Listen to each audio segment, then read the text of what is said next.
Olá pessoal, sejam todos e todas muito bem-vindos, tá? Bem-vindas à quarta aula de estatística básica, direcionada, né, pessoal, aos white belts, yellow belts, green belts, black belts, master black belts, tá? Você pode se perguntar, mas qual é o objetivo dessas aulas, né? Bom, o objetivo é dar uma noção aproximada, não com muita precisão para você, mas qual é a influência da estatística nos processos, tá? Nos processos de produção, nos processos farmacêuticos, nos processos de produção de borracha, nos processos de alimentos, bom, dos N processos que vocês conhecerem, tá? A estatística hoje está em tudo, né, pessoal? Não tem como desvincular engenharia de produção de estatística, tá?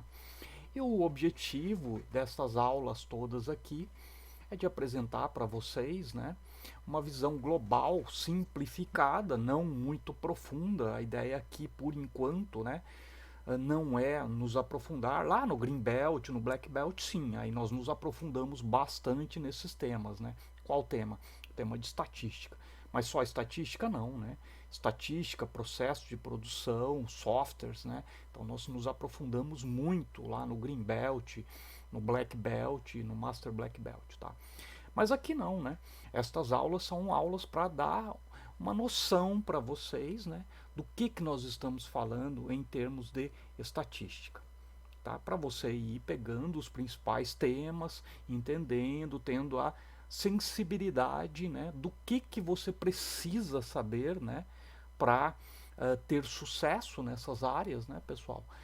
Muita gente, às vezes, não consegue se desenvolver em estatística e perde boas oportunidades dentro desses setores. Quais setores? Setores de engenharia de produção, melhoria contínua, excelência operacional e daí por diante, tá? Então nós estamos indo para a quarta aula. Essa quarta aula, né, ela tem como objetivo apresentar dois temas muito importantes também, que são os temas de desvio padrão e intervalo de confiança. Esses temas vão ser explanados de forma simplificada, mais uma vez, né, sendo até redundante, mas sim de forma simplificada para que você tenha uma noção do que nós estamos falando, né? Então estamos indo aí, entrando em temas, né, que são sim bastante teóricos, bastante profundos, bastante densos, mas aqui a minha intenção é simplesmente apresentar para vocês de uma forma um pouco mais tranquila, né? Um pouco mais simplificada, tá? Não queria iludir ninguém, né? A ideia não é essa. Não quero simplificar demais também, que é para você não ter uma noção incorreta do que é a teoria, mas sim apresentar elementos os quais você consiga minimamente trabalhar, né, com essas ideias, com essas teorias, tá bom? Então essa é a quarta aula. Se você quiser, você pode, né, rever a terceira, a segunda e a primeira aula, tá? Desse grupo, é um grupo de 10, aulas, tá, que eu vou apresentar aqui. Normalmente elas têm por volta aí de 40 minutos a uma hora, né, de explanação. Normalmente também são dois assuntos por aula e a ideia é transmitir para vocês esses conhecimentos, muito mais para sensibilizá-los, né, do que realmente para transferir com profundidade, né, todo o conteúdo teórico e denso a respeito de estatística, tá? Para quem quiser, né, se no final dessas aulas quiser adquirir o certificado, vai passar por uma avaliação comigo e, se for bem, atingir acima de 60% de aproveitamento, eu emito o certificado para esse curso, tá? Esse curso que é estatística básica para belts em Lean Six Sigma, tá bom? Então essa que é a ideia, tá bom, pessoal? Então agora nós vamos ao conteúdo mesmo, tá? Eu vou começar a apresentar para vocês o conteúdo e nós vamos começar a conversar a respeito de desvio padrão, tá, pessoal? Muito bem. O que é o desvio padrão, pessoal? Tá? Muito embora o nome já possa até dar uma pista do que se trata, mas sim, nós estamos falando de desvios aquilo que está fora da média, aquilo que se distancia da média. E você pode perguntar, da média, professor? Sim, da média. Então, quando nós falamos de desvio padrão, nós estamos falando de uma medida que está correlacionada com a média, tá? Qual média, né, pessoal? A média amostral, tá? Nós não estamos trabalhando com média populacional. Lembrando que a média populacional, para se obter, nós precisaríamos avaliar a população inteira. É possível? Às vezes sim, né, pessoal? Às vezes nós temos uma população relativamente pequena, uma população que podemos estudá-la. Mas às vezes não, às vezes nós temos uma população de milhões, né, de bilhões de indivíduos. Aí dá para fazer uma avaliação rápida e sem custos? Não, não dá, né? Não dá, tá bom? Então o desvio padrão está correlacionado com a média, tá? Qual média? A média amostral e não a média populacional, tá? Então a média amostral é uma medida o qual nós buscamos sim com relativa confiança. Eu gostaria de fazer um parênteses nessa relativa confiança. Por quê? Porque na estatística, conforme já dito, nós não trabalhamos com 100%, né, pessoal? Com 100% de confiança. Não, nós não trabalhamos, né? A ideia da estatística não é trabalhar com 100% de confiança. E, naturalmente, né, um número bom trabalhado dentro da estatística é de 95% de confiança, tá? Não confundir nível de confiança com intervalo de confiança, né? Intervalo de confiança nós vamos estudar hoje. E nível de confiança é outra coisa, tá? São coisas distintas, tá bom? Muito bem. Mas então o desvio padrão, ele está conectado à média amostral, tá? Essa média amostral, ela é obtida através, né, de uma confiança relativa. Qual é esse nível de confiança relativo? 95%. Então quer dizer que nós temos 5% ali de possibilidade do erro? Sim, temos, tá? Vejam que eu faço questão de ressaltar sempre essa questão, por quê? Porque estatística é isso. Nós sempre temos que lembrar da possibilidade, da porcentagem do meu erro relativo.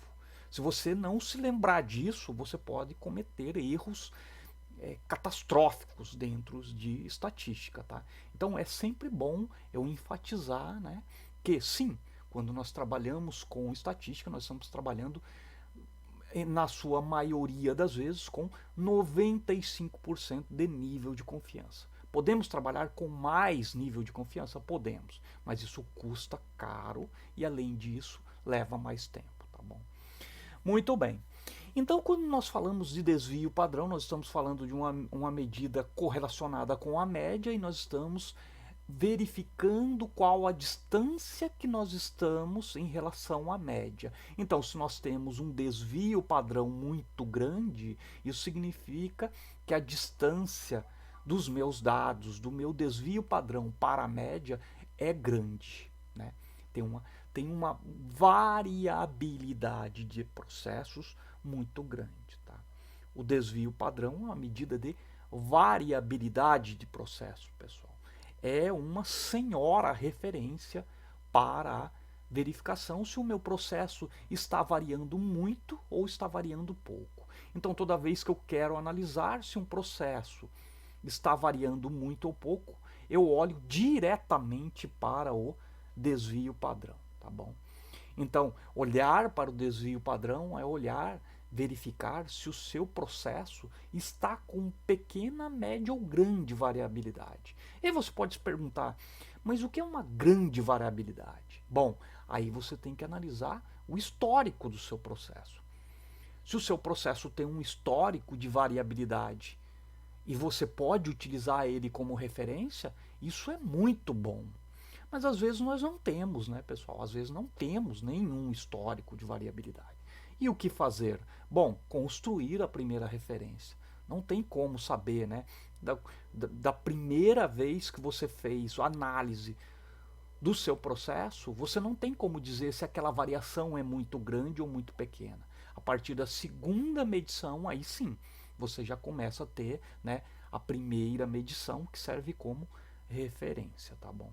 Então, analisar o desvio padrão como variabilidade do processo é uma coisa natural para os estatísticos, para os white belts, para os yellow belts, green belts, tá? E é também muito útil, né? A ideia de se analisar o desvio padrão é sempre captar, entender a variabilidade do meu processo e melhorar, diminuir. Quando eu falo melhorar, é diminuir a variabilidade do meu processo. Isso é fácil, pessoal? Não, isso não é nem um pouco fácil. Nós vamos ter que atuar nas causas raízes, vamos ter que eliminar as causas raízes para que a gente garanta menor variabilidade nos processos, tá? Então, de forma alguma, eu quero dizer aqui que isso é fácil. Não, isso não é fácil. Então, você precisa conhecer as metodologias que estão envolvidas para a eliminação de causa raiz, tá? Existem 8D, MASP, diagrama de Ishikawa. Bom, existem N ferramentas para a eliminação de variabilidade nos meus processos, tá? E na maioria delas você precisa entender exatamente, quando eu falo exatamente, eu queria ressaltar a palavra exatamente, tá? Para que você não, para você conseguir resolver os problemas. Porque algumas dessas ferramentas são entendidas superficialmente e as pessoas não conseguem resolver os problemas, tá bom? Muito bem, mas falando, né, retornando ao desvio padrão. Como é constituído o desvio padrão? Tem uma fórmula padrão lá, né, pessoal? Nem coloquei a fórmula aqui. Nesse momento eu não vejo essa utilidade, mas sim tem uma fórmula, né?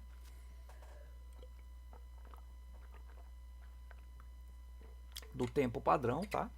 Mas eu vou inclusive mostrar aqui uma planilha que vai até além desta fórmula, tá? A fórmula você encontra facilmente por aí. Não coloquei aqui. Eu não gosto muito de colocar as fórmulas, porque às vezes as pessoas ficam um pouco receiosas das fórmulas, né? Elas olham as fórmulas e acham que vão se perder. Mas não é o caso, né? São fórmulas relativamente simples, né? Também do desvio padrão, não tem muita dificuldade de entender, não, tá? Mas eu não coloquei aqui. Mas do que o desvio padrão depende? Bom, falar em desvio padrão é falar de uma série de cálculos, né, pessoal? Envolvendo todas as amostras, todos os indivíduos, todos os valores, tá? E aí você começa a ter uma noção do quão trabalhoso é para os softwares calcular tudo isso. Se você tem 3, 4 indivíduos, 3, 4 elementos ali, 3, 4 medidas para fazer uma análise, fica bem simples de calcular. Mas e se você tem 300, né? 300 valores, 400 valores, 4.000 valores? Opa! Você vai ver aqui, eu vou mostrar para você aqui, que essa sequência de cálculo é uma sequência de cálculo relativamente pesada, né? Uma sequência de cálculo bastante trabalhosa, e você vai ver que os computadores, se não for computador, né, um computador relativamente potente, com um software relativamente potente, ele não faz esses cálculos. E se você tiver que fazer manualmente isso, provavelmente um ser humano não consegue fazer alguns cálculos. Vou dar um exemplo. Se você tiver 400 medidas para fazer manualmente esses cálculos, vai ficar bem difícil de você fazer. Mas você vai entender daqui a pouquinho, né? Você vai entender do que eu estou falando, tá? E você pode se perguntar, mas então do que o desvio padrão realmente depende, tá? Então ele depende da amplitude, né, pessoal? Então vejam que a amplitude, ela já está aqui, né? Ajudando o cálculo do desvio padrão. A amplitude é o maior valor, né, da sua base de dados, menos o menor. É bem tranquilo isso, né, pessoal? Nós vimos isso nas aulas anteriores, tá? E ela é uma fonte de informação também aqui para a construção do desvio padrão. Bom, já temos aí, né, uma primeira variável que impacta realmente na construção do desvio padrão. Muito bem. Mas não é só isso. Além da medida de amplitude, nós precisamos das médias das amostras, tá? Sim, nós precisamos das médias também, tá? Então veja que eu já tenho dois elementos, né, para se calcular aí na minha base de dados. Então eu tenho uma base de dados lá com 4 ou com 400 ou com 4.000 medidas e eu preciso extrair já amplitude e média, né, pessoal? Média amostral, tá? Eu preciso da amplitude, né, do grupo, então aqui estou repetindo, tá? Mas é amplitude também. Eu preciso do módulo do desvio de cada medição. O que é o módulo, né, pessoal? Então, quando nós temos um número, né, um desvio, esse desvio pode ser positivo, pode ser negativo, né? Quando eu falo em módulo, eu retiro esse sinal, o positivo e o negativo, eu deixo numa função modular, tá? Uma função modular. Depois eu preciso do módulo do desvio elevado ao quadrado. Eu preciso pegar esse módulo e elevar ao quadrado. Nós vamos ver isso aqui, tá? Daqui a pouco numa planilha, tá? E, por fim, o cálculo do desvio padrão. Parece simples, né, pessoal? Mas não é. Agora a gente vai abrir aqui, eu vou abrir aqui para vocês, tá? Uma planilha. O qual calcula isso. Veja que aqui eu estou falando ainda de um cálculo via planilha do Excel, né? E esse cálculo via planilha do Excel já não é tão fácil assim, porque você vai ver que tem, né, uma série de cálculos aqui no Excel. Agora você imagine fazer esses cálculos manualmente com uma calculadora só, né? Então ficaria bem complicado. Muito bem, mas como seriam feitos esses cálculos, né, basicamente? Então veja que aqui eu tenho minhas amostras, né, o número de amostras, 1, 2, 3, e aí eu tenho, né, a identificação da minha amostra, né, a amostra número 30 aqui, e tenho o valor da amostra. Aqui é um processo, né, simples, né, pessoal, é espera em fila, tá? Então aqui, lembrando que aqui nesse caso aqui, eu não estou nem tão preocupado com o processo, né, pessoal? Nós estamos preocupados aqui com a análise desses dados, com a obtenção do desvio padrão, tá? Então essa é a minha busca aqui. E aí você pode se perguntar, por que buscar o desvio padrão? Bom, porque o desvio padrão é um importante representante da variabilidade do meu processo. Então, a partir do momento que você teve o seu primeiro desvio padrão, da sua primeira coleta de dados, na sua segunda coleta de dados, você já sabe se você melhorou ou não. Então, você mediu o seu processo. É muito importante, né, pessoal? Por quê? Porque você precisa de medidas para saber se você está ou não no caminho certo para a melhoria dos seus processos, tá bom? Então, essa que é a ideia. Muito bem. Então aqui, né, pessoal, nesses dados, são dados de espera em fila, então aqui são 100 minutos, 216 minutos, 113 minutos, 287 minutos e daí por diante. Temos aqui o menor valor, que é o valor de 17, tá? E temos o maior valor, que é 427. E aqui eu já tenho a amplitude. Além disso, né, pessoal, eu tenho aqui a soma, né? Então eu veja que eu estou fazendo uma série de cálculos simplesmente para obter o que? O desvio padrão, né? Bom, estamos fazendo tudo isso através do Excel. Então aqui eu tenho a soma de todos esses valores. Bacana. E aqui, né, pessoal, o desvio ao redor da média. Veja que aqui eu estou pegando, né, a média, então eu preciso do valor média para fazer esse cálculo dessa coluna. E aí eu preciso de mais um cálculo, que é o cálculo da média.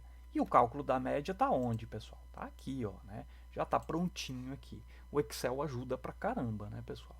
Tá, mas eu preciso desse cálculo também. E para calcular esse desvio, veja que daí vem o desvio padrão, né? O nome de desvio padrão. E por isso que eu falei que esses valores estão conectados à média, não é a mediana e nem a moda, né? Aquelas outras duas medidas de tendência central. Não, está conectado à média, pessoal. Por isso que eu tenho que ter o valor de média calculado. E aqui já está calculado, né, pessoal? Então veja que aqui já tem a fórmula, tudo bonitinho, né?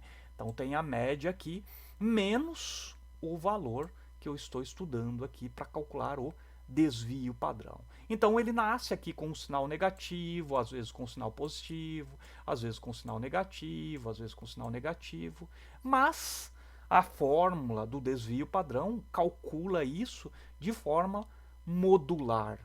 E essa fórmula modular, aqui, ó, tá? Leva em conta esses valores sem os sinais. Então veja que foram excluídos os valores dos sinais para que o cálculo seja executado para a obtenção do desvio padrão. Vejam, né, pessoal, que aqui já, se eu estou falando de 30 amostras, né? Mas e se eu estivesse falando de 3.000 ou se eu estivesse falando de 3 milhões? Faria diferença? Puxa vida, né? Faria muita diferença. E essa sequência de cálculo precisa ser executada para todas essas medidas. Tá? Dá para ser um software simples? Dá para ser um computador simples? Às vezes não, né? Às vezes você pode precisar até de um servidor para calcular tudo isso. Dependendo da quantidade de dados que você está analisando, não é uma análise trivial que qualquer computador simples faça, tá? Mas aqui eu só estou mostrando para você entender, né, essa sequência toda de cálculo. Terminamos, pessoal? Não, não terminamos ainda. Nós extraímos aqui os módulos e agora nós precisamos extrair também esse valor modular e levar ao quadrado. Um por um, pessoal, olha lá, tá? Então eu pego esse valor modular e elevo ao quadrado, tá? E depois de tudo isso, né, depois de levar ao quadrado esse módulo, aí eu somo tudo isso, tá? Então faço essa somatória. Veja que existe uma sequência de cálculos aqui, né, que embora seja feita até no Excel, mesmo que você vá construir essa planilha aqui, né, você já vai gastar aí tranquilamente uns 20 minutos, pessoal, tá? Uns 10 minutos, né? Talvez, se você for muito bom, se você já estiver acostumado a fazer esse tipo de operações, uns 10 minutos você vai gastar. Agora, porque nós estamos falando de 30 amostras. Se eu estiver falando de 3.000 amostras, opa, já começa a ficar um pouco mais difícil, né? Tá? E ainda existem limitações, né, pessoal? Limitações de cálculos, né? Então, para você fazer, né, elevado ao quadrado, então pode ser que ocorram erros ali, tá? Tomar cuidado com isso também, né? Bom, mas aqui a ideia é simplificar para que você consiga entender didaticamente isso. Não é complicar demais a ponto de você, né, se perder no número de casas aqui de cálculo. Não, não é essa, tá? Muito bem. Então aqui eu faço essa somatória, tá? E a partir daí eu começo a estar apto a calcular o desvio padrão. Bom, nesse momento, né, pessoal, eu já tenho uma série de cálculos feitos, né, disponíveis, vamos dizer assim, para o cálculo do desvio padrão. Então tem a somatória aqui, tem a média, tá? Tem a amplitude total, tá? Tem a somatória dos módulos elevado ao quadrado, e aí sim, né, eu posso realmente fazer o cálculo do desvio padrão. E aqui também tem, né, o número de amostras que eu vou trabalhar. Para cálculo do desvio padrão, sempre trabalho com n-1. O que é n, pessoal? N é o número de amostras totais aqui, ó. Aqui no meu caso são 30. E para o cálculo do desvio padrão eu uso n-1, que dá 30 menos 1, dá 29. Tá? Então aqui o cálculo do desvio padrão vai levar em conta o número 29. Tá? Então aqui tem a fórmula, né, pessoal? Olha só. Então eu tenho a fórmula aqui, ó, é a raiz quadrada de E33 dividido por 29. O que é o E33, pessoal? Tá? É esse valor aqui, tá? Então esse valor aqui dividido por 29. E aí eu tenho um desvio padrão de 94,99. E aí nesse momento você pode estar se perguntando, né? Puxa vida, mas por que o professor fez toda essa explicação, né, para falar de desvio padrão, né? Bom, primeiro para mostrar para você que atrás dos softwares, atrás, né, dos resumos, dos sumários, existe uma batelada de cálculos que não são tão fáceis assim quanto a gente pensa. Principalmente trabalhando com dados, né, pessoal? Nós trabalhamos aqui com 30 medições, mas nós poderíamos ter trabalhado com 3.000, nós poderíamos ter trabalhado com um número muito maior. Tá? E depois, para mostrar para vocês que nestas fórmulas que a estatística mostra, né, ela pode ser transferida para o Excel? Pode ser transferida para o Excel. Mas até o Excel vai ter dificuldades de cálculo. E é aí que entra, né, o poder dos softwares como Minitab, SPSS, Biostat e outros programas de estatísticas muito poderosos que existem hoje. Tá? Por quê? Porque eles mostram para a gente graficamente o que está acontecendo com os dados e, além disso, sumarizam muitos dados que são muito importantes para a gente. Como, por exemplo, né, o resumo do gráfico do desvio padrão. Daqui a pouco nós vamos ver esse mesmo cálculo no Minitab e você vai ver o quão simples é fazer todos esses cálculos no Minitab. Então, por isso que eu enfatizo sempre que a análise de dados ela é importante. Então, você precisa entender todos os conceitos de estatísticas que estão por trás do software para você conseguir extrair, né, conclusões assertivas, conclusões realmente que fazem sentido para o seu processo. Tá?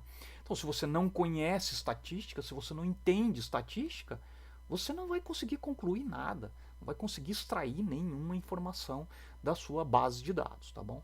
Então, estas aulas são para dar, né, aí uma pincelada nisso tudo, que é para você entender, né, com tranquilidade do que nós estamos falando, tá bom?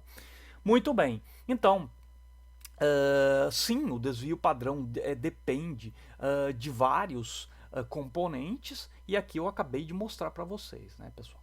Mas só o desvio padrão tem esse relacionamento com outros componentes, pessoal? Não, né? Não, muitos outros componentes que vão ali no sumário gráfico, que vão em outros cálculos, que vão em construções da normal, por exemplo, envolvem muitos cálculos. Então, por isso que nós precisamos entender com precisão cada um dos temas em estatística, tá bom? Vamos lá, né, pessoal? Agora nós vamos falar um pouquinho sobre, sobre o cálculo do desvio padrão, mas lá no Minitab, tá bom? Então nós vamos calcular o desvio padrão no Minitab. Deixa eu encontrar aqui. A base de dados aqui é exatamente a mesma, tá? Eu vou até aqui mostrar aqui para vocês, o 216, 113, 187. É a mesma base de dados que está lá no... Opa, acho que eu peguei a base de dados incorreta aqui, perdoem-me. Deixa eu pegar a base de dados correta, certinha aqui para vocês, tá bom? Aqui... 100, 216, 113. 100, 216, 113. Ah, não, é essa mesmo, desculpem. Bom, esta base de dados, pessoal, né, todos esses elementos aqui do 1 ao 30 que estavam no Excel também estão agora aqui no Minitab, tá? Então, 100, 216, 113, tá? Confie em mim, é exatamente a mesma, tá bom, pessoal? Eu não vou fazer copiar e colar aqui, tá? Porque eu já estou com o arquivo aberto, tá tudo isso feito, tá bom? Então, a ideia é realmente agilizar, né, essa explicação. Muito bem, tá, pessoal? E aqui, o que eu fiz aqui, pessoal? Eu simplesmente gerei o sumário gráfico, tá? Então, é estatística básica, sumário gráfico. Eu vou até gerar novamente aqui para você ver, tá? Então, aqui nós utilizamos a variável espera em fila, tá? Então, eu utilizei essa variável, tá? E vou colocar aqui, pessoal, tá? Um intervalo de confiança padrão, tá? De 95%, tá? Então, a ideia é construir um gráfico aqui com um intervalo de confiança, com nível de confiança de 95%. Me perdoem, tá? Com nível de confiança. Nível de confiança é diferente de intervalo de confiança, tá? É fácil confundir, vocês perceberam, né, pessoal? Eu me confundo. Veja que eu tenho, né, vários anos já trabalhando com isso e até eu, né, me confundo de vez em quando, tá? Eu troco um pouquinho. Me perdoem. Bom, mas nível de confiança é diferente de intervalo de confiança, tá? E aqui eu vou colocar um intervalo de um nível de confiança de 95%. Aí você pode perguntar, por quê? Porque é o valor padrão, é o valor que a maioria dos estudos levam em conta, tá? E vou dar um OK aqui, tá, pessoal? Vejam que aqui, né, já construiu muito facilmente, pessoal, tá? Um gráfico mostrando, né, inclusive o desvio padrão, pessoal. Olha só, o desvio padrão chegou aqui. Veja que todos aqueles cálculos que eu fiquei explicando para vocês, né, ali detalhadamente, foi gerado aqui em menos de 15 segundos, né, pessoal? Eu tinha minha base de dados, eu fui lá e pedi para criar no sumário gráfico essa análise, em menos de 15 segundos ele fez.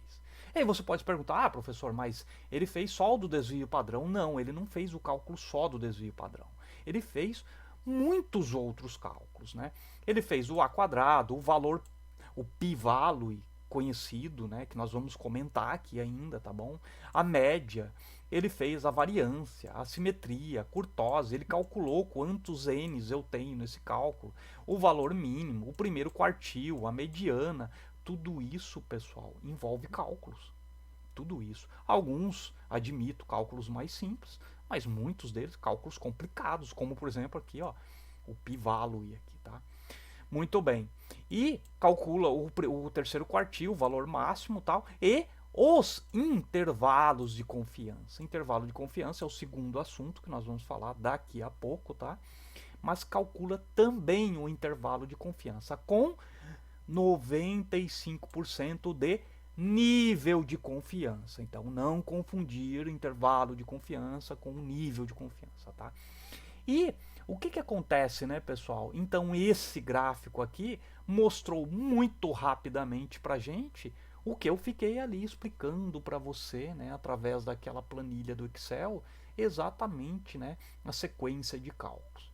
Aquela mesma sequência poderia ser feita para análise do A quadrado, depois aí o valor P, depois aí a variância, a simetria, curtose, primeiro quartil e daí por diante, tá? Então todos esses cálculos, né, são feitos nos bastidores dos softwares, tá?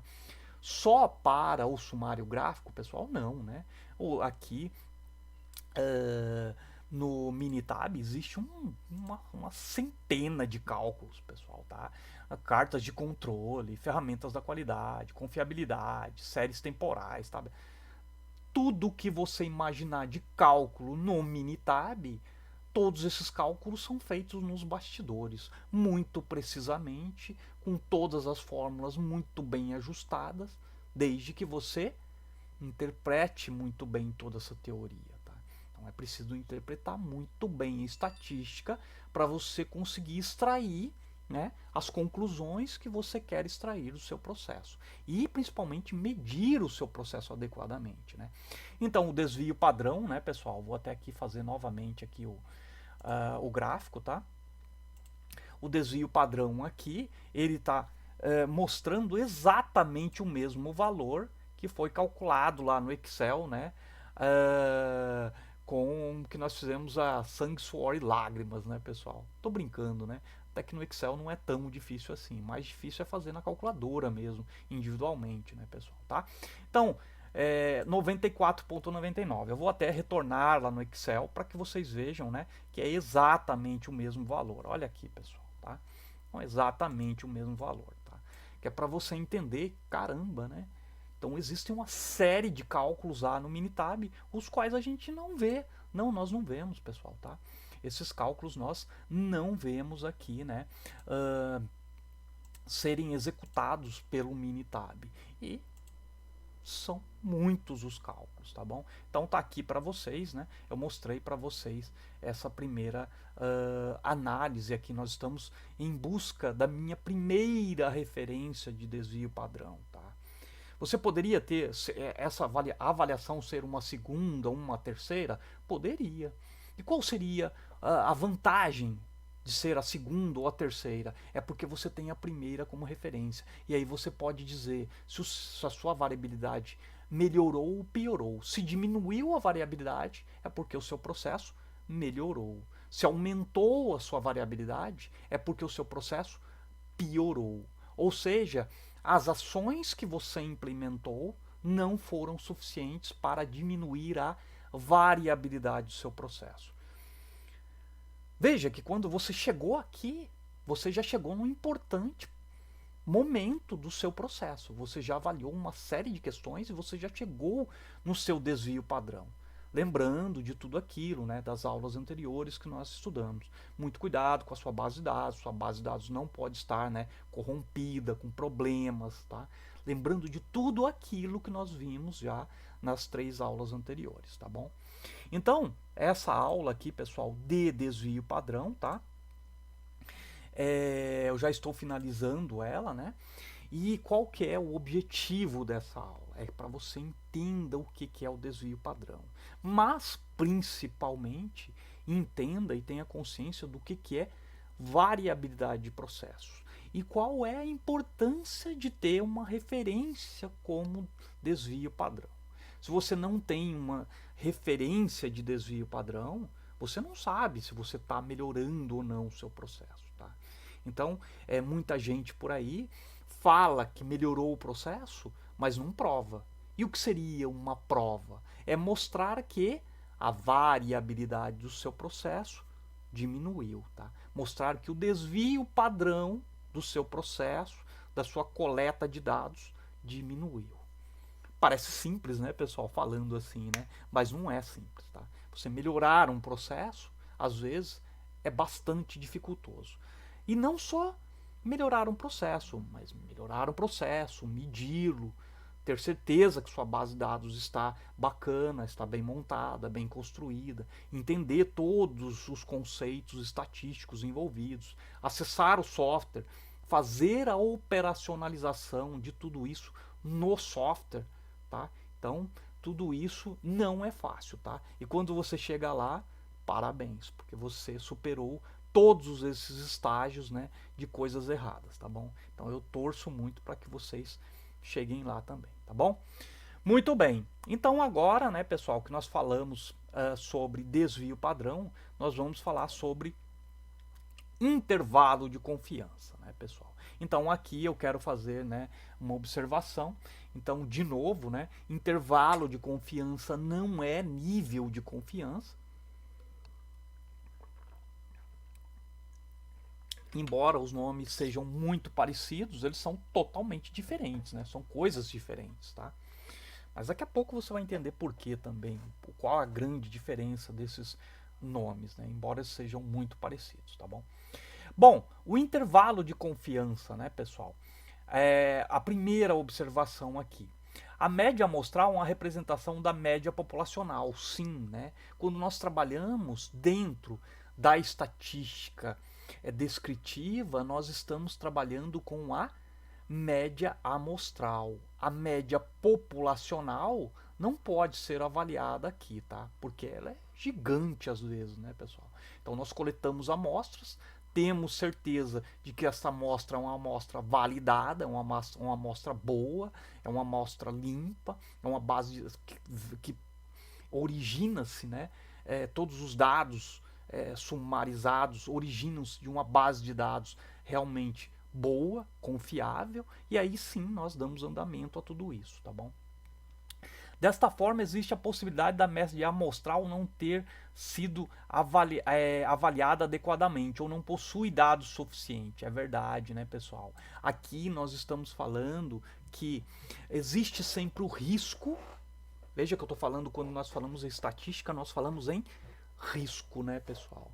Nós não falamos de segurança de 100%, nós falamos de risco. Existem risco de alguma coisa não bater, né, com aquilo que nós estamos prevendo. Tá? Então, sim, quando nós estamos falando de estatística, nós precisamos entender bem o que está acontecendo com a nossa média amostral. Não só com a média, né, pessoal? Com desvio padrão e com vários outros itens que nós vamos ver, né, até lá no final das 10 aulas, né? Nós vamos ver uma série de elementos, tá? Bom, então, né, então quando nós avaliamos uma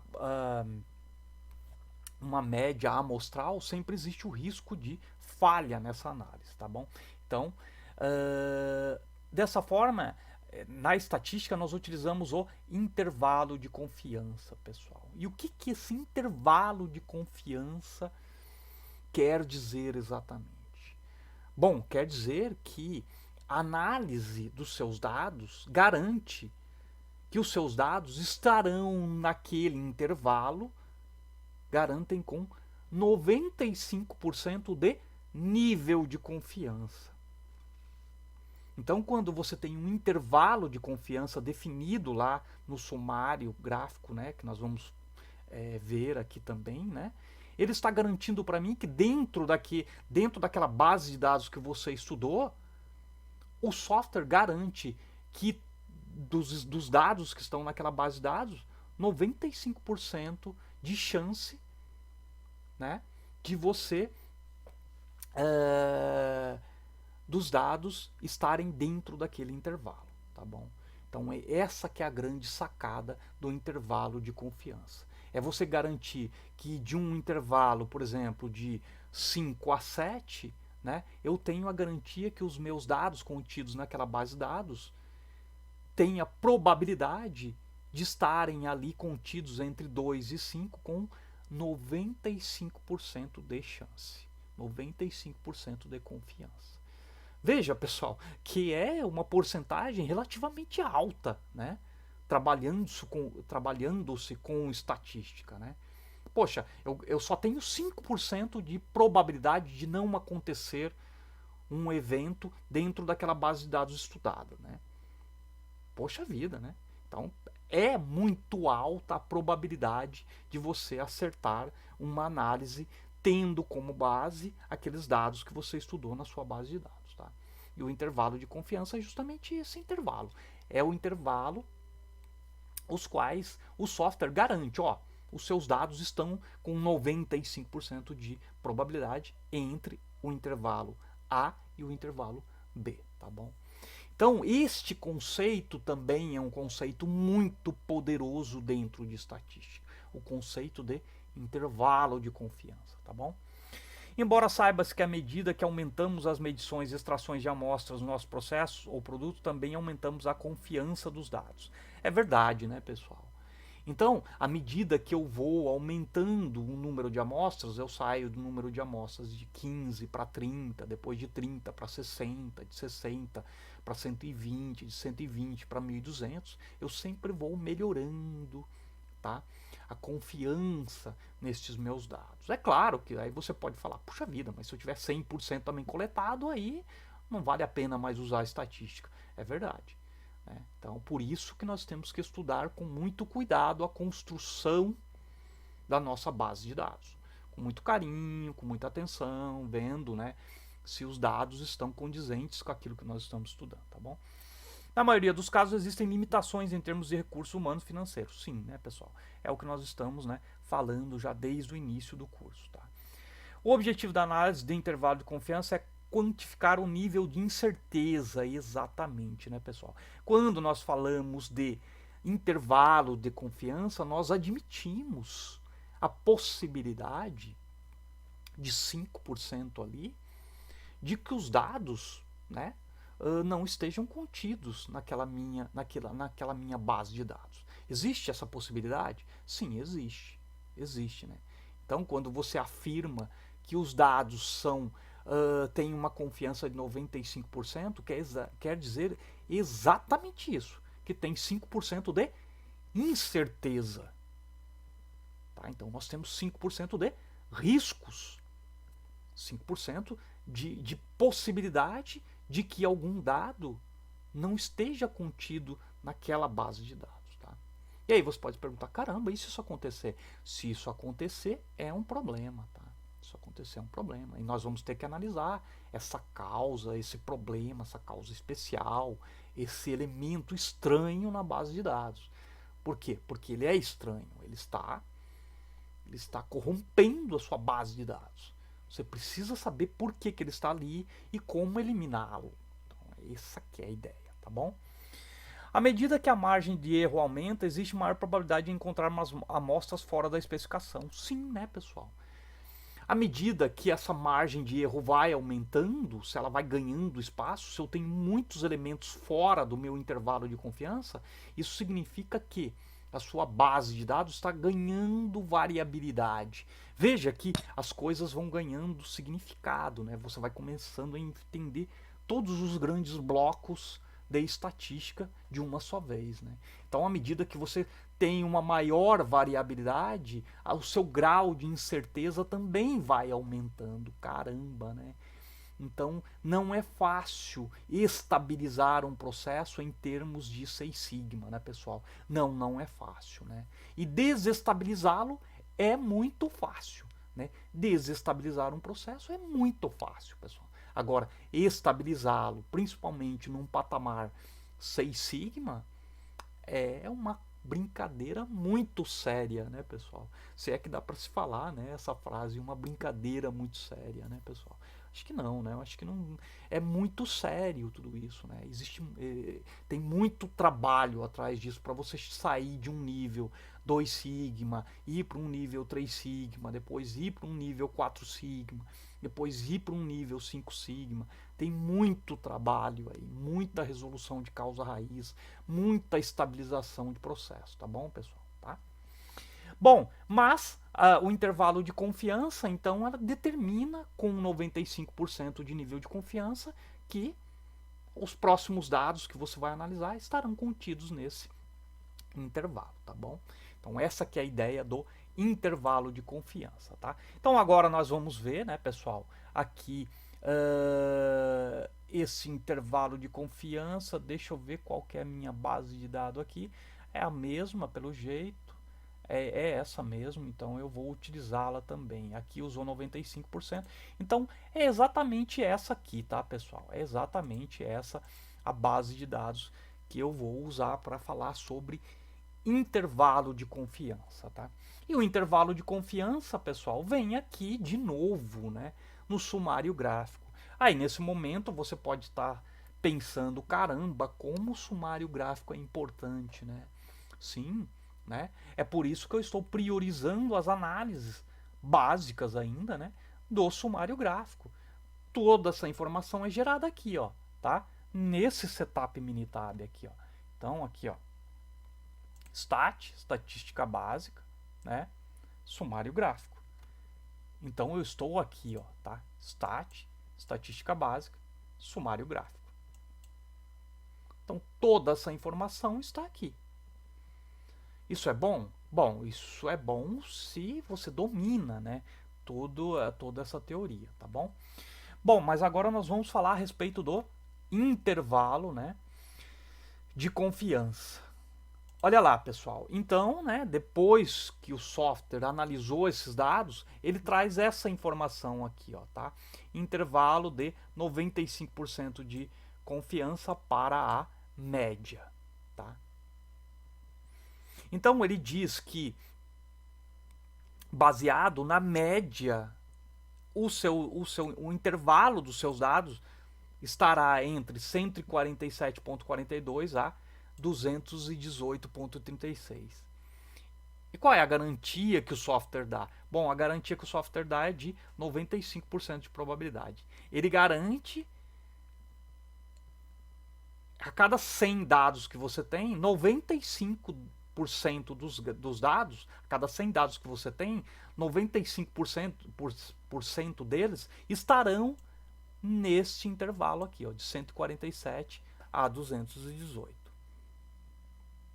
Então, essa que é a grande sacada da estatística, tá? E aí você pode perguntar, e os outros 5%? Não, os outros 5% ela não garante. A estatística não garante. Ela garante 95%. De cada 100, ela garante 95%, né, de confiança, tá bom? E os outros 5 realmente ela não garante.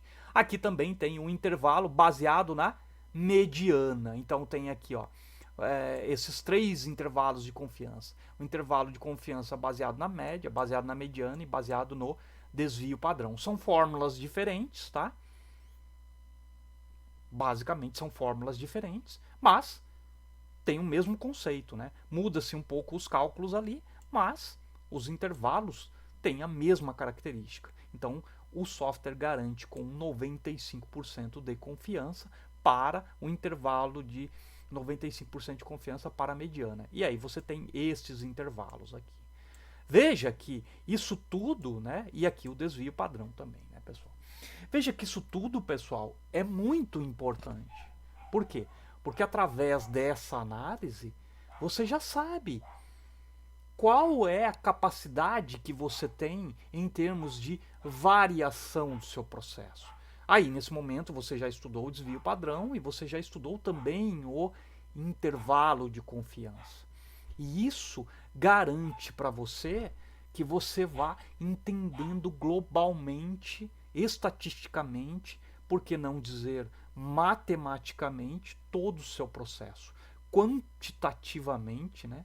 Você consegue quantificar todo o seu processo de uma forma muito precisa, tá bom, pessoal? Então, o intervalo de confiança também é uma ideia muito poderosa dentro de estatística e nós utilizamos muito. A gente sempre tem que estar de olho, né, pessoal? Quais são os intervalos de confiança que eu estou trabalhando? Com 95% de confiança. E você pode variar o nível de confiança aqui e você vai obter outros intervalos de confiança? Com certeza. Se você começar a variar isso aqui, né? Imagina o seguinte, né? Que você vem aqui, ó, em vez de deixar 95%, né? Em vez de você deixar os 95%, você colocar, por exemplo, 97%, 98%, 99%, o que vai acontecer? Você está querendo mais confiança nos seus intervalos de confiança. Mas aí o que vai acontecer? Vão ser alterados esses intervalos de confiança, tá bom? Então, isso tudo afeta os dados. Então, veja você que toda essa interpretação, né? Todos esses mecanismos, eles são totalmente conectados, né, pessoal? E você tem que entender cada um deles para que você consiga realmente ir modificando o que é necessário no seu processo para não contaminar os dados, para não tirar conclusões incorretas, tá bom? Bom, mas agora, né, estou terminando a aula aqui e eu queria finalizar, né, essa aula de intervalo de confiança, tá? Então esse gráfico também, esse é o sumário gráfico, é um sumário muito importante e agora eu vou me aproximar um pouquinho aqui de vocês para falar com vocês, tá bom, pessoal?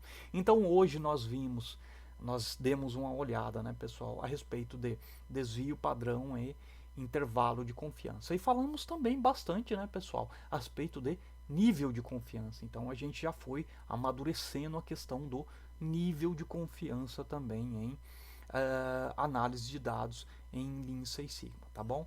Então se você pretende, né, se você pretende vir a ter um certificado, tem, né, os procedimentos para você vir a se certificar.